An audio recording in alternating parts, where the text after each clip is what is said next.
Hi, boys and girls. Today for Bible, we are going to learn some more about Elisha. So let's think about what we already know about Elisha. We know that he took Elijah's place when Elijah went to go be with God in heaven. And so Elisha was doing God's work. So God was speaking through him, doing miracles through him, but it was all because of the one true God. He is the powerful one, and he is giving Elisha all of these abilities to do these awesome things for God's people. So today we are going to learn about another family in Israel that loved God. And I'm going to read it to you like I'm Elisha. Okay? So, let's get ready. Get those listening ears on.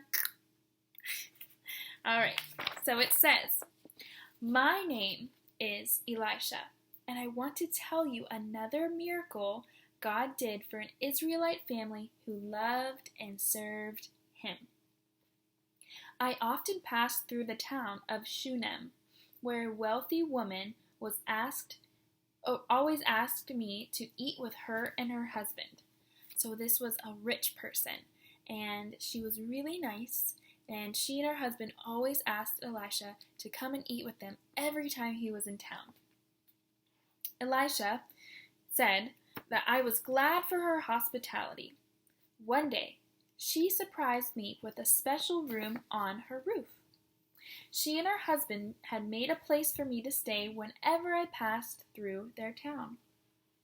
There was a bed, a table, a chair, and even a lamp. I was very grateful for her kindness to me, and she told me that she knew that I served the one true God. The next time I stayed in my room, I called my servant named Gehazi. I told him to call the Shunammite woman. When she came, I asked her what I could give her for showing me so much kindness. So he wanted to give her something in return because she showed him so much kindness by giving him food and a place to stay. The woman said that she needed nothing. So I asked Gehazi what he thought. My servant said that since she and her husband were old and they had no children, maybe they would like a son. That was a great idea. So I told the woman that next year she would have a son. So it was the next year, and the Shunammite woman did have a son. It was so wonderful to see her so happy. So this was a miracle in itself because usually older people don't have children when they're older. When you're younger, probably in your 20s and 30s, that's when women usually have children. But when they're older, they usually stop having children. But this was a miracle, and God allowed this woman to have a baby. But then something awful happened while I was away. The Shunammite woman came to me in terrible distress. She was so very sad. She told me that her son had been in the field with his father when he got a terrible headache. A servant brought him to the house, where she sat with him until he died. She told me that she had told no one, but had hurried to see me.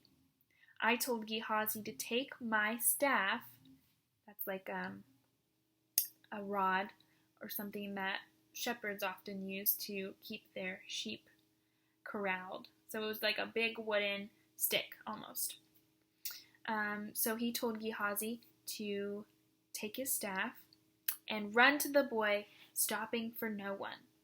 When he reached the house, he was to lay the staff on the boy's face, and the staff represented God's power.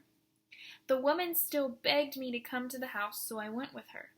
Gehazi came running back to meet us and said that the boy had not awakened when he laid the staff on his face. I went into the house where the boy was, and I prayed to God to heal the boy. Then I laid myself on top of the boy 2 times. Finally, the boy sneezed 7 times and opened his eyes. I called to Gehazi and told him to call the Shunammite woman. When she came into the house, I gave her back her son. She fell at my feet to thank me. So isn't that a great story? It's another story of someone passing away or dying and God doing a miraculous work where he enables his prophets to bring these people back to life. But it's all because of God's power. And the last sentence says that God again gave Elisha the ability to perform a miracle to show God's people that they were to worship and serve him only. Remember our song, Love God First, the 10 Commandment song? So these stories are telling the people that God is the one true God and we're to serve him only. All right. I hope you guys have a great rest of your day, and I hope you are enjoying all of these Bible lessons about Elisha.